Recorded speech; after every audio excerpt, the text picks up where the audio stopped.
नमस्कार दोस्तों, मैं अंकुर उपाध्याय स्वागत करता हूं आप सभी का एक बार फिर से अपनी नई वीडियो में। दोस्तों यहां पे आप सभी के साथ बात करूंगा एक ऐसे स्टॉक के बारे में जो लास्ट वीकेंड पे डिस्कस किया था, जो पिछला शनिवार इतवार निकला उसमें डिस्कस किया था। स्टॉक का नाम है दोस्तों टाटा कैपिटल। इंटरेस्टिंग पार्ट ये कि पूरे हफ्ते बाजार गिरा है और ये स्टॉक जब मैंने डिस्कस किया था लास्ट वीक तो 352-53 के आसपास था, जहां तक मुझे याद आ रहा है। और मैंने उस समय आप सभी के साथ इस स्टॉक में कहा था कि चाल हो गई है शुरू।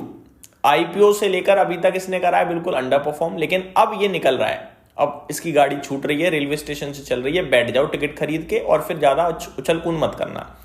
5 दिन पूरा बाजार टूटा, लेकिन ये स्टॉक 360 पे आज की डेट में, यानी कि ये स्टॉक नीचे से 2% चला ही है, गिरा नहीं है, पहली बात। और जिस कदर बाजार टूटा है इन्वेस्टर्स को भारी नुकसान हुआ है, 8-10% का नुकसान हुआ है, मैं बताना चाहूंगा। ऐसे में 2% की आउट परफॉर्मेंस बहुत बड़ी आउट परफॉर्मेंस है। अभी मैं आप सभी के साथ ऐसा नहीं है रिपीट वीडियो बना रहा हूं, फ्रेश अपडेट लेके आया हूं। फ्राइडे के सेशन में एक बिग ब्रेकिंग आती है जहां पे खबर आती है सोसाइटी जर्नल ने इस स्टॉक में 14.25 लाख शेयर समथिंग खरीदे हैं। एग्जैक्टली 14.33 लाख शेयर खरीदे हैं 354.5 रुपीज के दाम पर सोसाइटी जर्नल ने। यह अपने आप में बहुत बड़ा पॉजिटिव पॉइंट है दोस्तों, बहुत बड़ा, कि सोसाइटी जर्नल इस भाव पे इस स्टॉक में इन्वेस्ट कर रहा है तो ऑटोमेटिकली पॉजिटिविटी आई जाएगी। मैं अपने व्यूअर्स को इसके बारे में बताता हूं। अब इस कंपनी का टोटल मार्केट कैप है 1.5 लाख करोड़ का, 1,51,000 करोड़ का एग्जैक्टली। अब इस कंपनी के फाइनेंशियल सुन लीजिए एक बार, फंडामेंटल्स भी बता देता हूं आप सभी को। बहुत ही ज्यादा इंप्रेसिव हैं और बहुत ज्यादा अट्रैक्ट कर रहे हैं अपनी तरफ। मतलब स्टडी करके कोई निवेश करता है तो मैं आपको यह बताना चाहूंगा कि इस कंपनी में क्या क्या है दिख रहा है स्टडी करने वाले को। इस कंपनी का देखो एनबीएफसी है, तो हम सभी को सबसे पहले तो एसेट अंडर मैनेजमेंट देखना है। तो 1.5 लाख करोड़ के मार्केट कैप पे इस कंपनी का एयूएम है 2.44 लाख करोड़ का, जो कि अपने आप में बहुत इंटरेस्टिंग बना देता है, राइट। मार्केट कैप से 1 लाख करोड़ अगर एयूएम ऊपर हो तो फिर वो बहुत पॉजिटिव माना जाता है। केवल इतना ही नहीं दोस्तों, ये जो एयूएम है ना, ये तेजी से बढ़ रहा है। अगले 3 साल के लिए कंपनी की तरफ से जो टारगेट्स हैं वो है 23 से 25% की कैगर से एयूएम ग्रो हो सकता है, तो बड़े टारगेट्स हैं। वहीं करंट वित्तीय वर्ष में एयूएम 18 से 20% की ग्रोथ की बात करी थी, और अगले 3 वित्तीय वर्ष की बात करी जाए तो 23 से 25%, यानी और रफ्तार मिलेगी एयूएम की ग्रोथ को। अब अगर मैं एयूएम इतनी रफ्तार से देखूं तो 25 साल में जब भी कोई चीज चलती है तो 3 साल में डबल हो जाती है। तो मैं 4 साल में डबल लेके चलूं अगर एयूएम को, तो 2.5 लाख करोड़ का 5 लाख करोड़ अगर एयूएम होता है तो मार्केट कैप 3.5-4 लाख करोड़ तो मिनिमम साइड पे बनेगा, यानी यहां से ऑलमोस्ट नियर टू 2x। दूसरी तरफ बात करते हैं दोस्तों, दूसरी तरफ मैं आप सभी के साथ शेयर करना चाहूंगा इस कंपनी की लोन बुक। इस कंपनी की जो टोटल लोन बुक है दोस्तों वो है 2.3 लाख करोड़ की, ठीक है जी। 2.3 लाख करोड़ की जो लोन बुक है, कंपनी कह रही है अगले 3 सालों में हम लोन बुक अपनी डबल कर देंगे, ठीक है। Double the loan book with in 3 years, supported by strong macro environment and IPO capital. Current loan book was around 2.3 lakh crore at the announcement. उस समय जब अनाउंसमेंट हुई थी तो 2.30 लाख करोड़ थी, और इसको अगले 3 सालों में डबल करने की बात कर रही है कंपनी, यानी 4.6 लाख करोड़ की हो जाएगी अराउंड।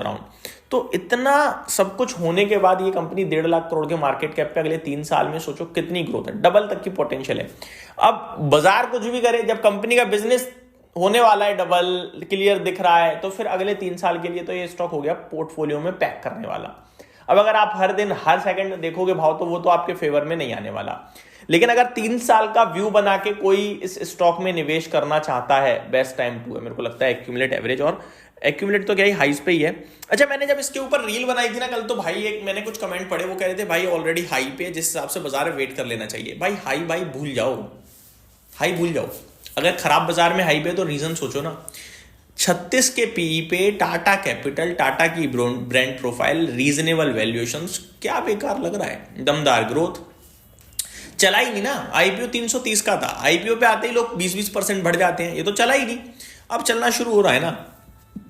हाई मत देखो, दिमाग ना लगाओ, और पैसा लगा के निवेश करके आराम से बैठने के बारे में सोचो, और डिटेल में पढ़िएगा, मजा आएगा आपको। One more thing, result season चालू है तो रिजल्ट्स अगर आ जाए, रिजल्ट के बाद अगर आप प्ले करना चाहो तो वो भी आप कर सकते हो।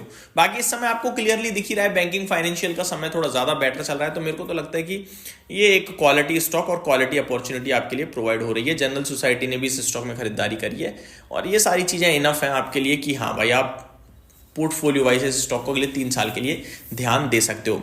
इस कंपनी के बारे में मैं आप सभी के साथ थोड़ा सा और डिस्कस करता हूँ। रिसेंटली, अभी तो वैसे रिसेंटली लिस्टेड है तो ज़्यादा कुछ मेरे पास होगा नहीं। 1.51 लाख करोड़ का मार्केट कैप है, 365 का हाई है जो अभी ही लगा है। अगर आप वैल्यूएशंस की बात करें तो ये स्टॉक 37 के पीई पे ट्रेड करता है। पीयर्स में थोड़ा महंगा लग रहा है, जैसे बजाज फाइनेंस 33 के पीई पे है, श्रीराम फाइनेंस तो बहुत सस्ता है, मुथूट फाइनेंस भी 21 के पीई पे, तो उसमें तो महंगा लग रहा है। लेकिन चोला इन्वेस्टमेंट 31 के पीई पे है। 25% की ग्रोथ काफी इंटरेस्टिंग बनाती है मेरे को लगता है। अगर आप अर्निंग्स की बात करें तो सितंबर क्वार्टर में 1119 करोड़ का मुनाफा था, जून क्वार्टर में 1041 करोड़ का मुनाफा था। अगर आप पूरे वित्त वर्ष की बात करी जाए FY25 में तो 3655 करोड़ का प्रॉफिट था, जो कि आगे मुझे लगता है और तेजी से बढ़ेगा। अगर शेयर होल्डिंग पैटर्न देखोगे तो 85% प्रमोटर्स पे, पब्लिक के पास मात्र 7% है, और मेरे को लगता है ये सारी चीजें इंटरेस्टिंग है और आने वाले समय में आपको ये अच्छा करता हुआ दिखेगा। ये मेरी तरफ से अपडेट थी। Thank you so much for watching this video. Have a great day guys.